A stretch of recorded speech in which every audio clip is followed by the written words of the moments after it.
नमस्कार साथियों। कविता की अगली कड़ी में आज मैं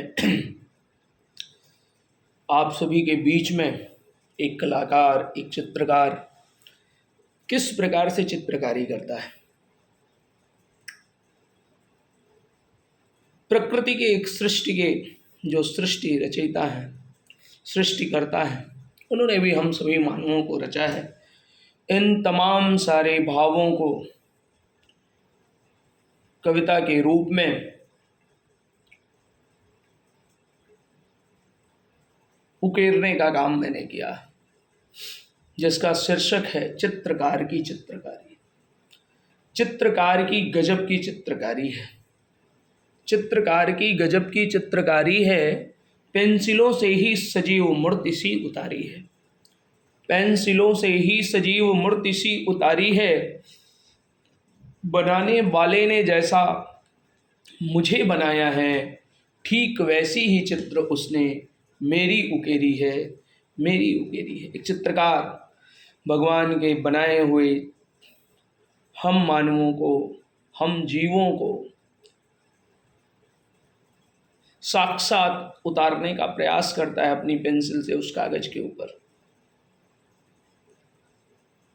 वो एकदम निमग्न रहता है, ध्यान एकदम एक टक बहुत बारीकी से वो देखता है और उतारता है कि वो चित्रकार एक टक निमग्न होकर देखता है उसी को जिसे उतारता है, कि वो चित्रकार एक टक निमग्न होकर देखता है उसी को जिसे उतारता है।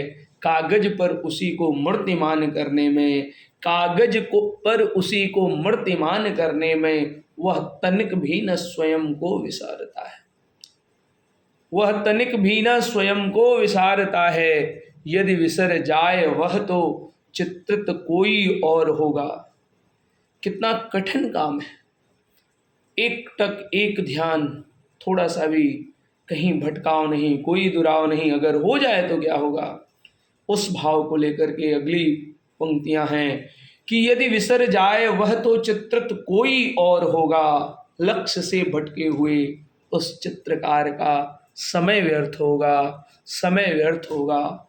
उसी प्रकार हम सभी को लक्ष्य अपना एक निष्ठ हो साधना होगा, उसी प्रकार हम सभी को लक्ष्य अपना एक निष्ठ हो साधना होगा।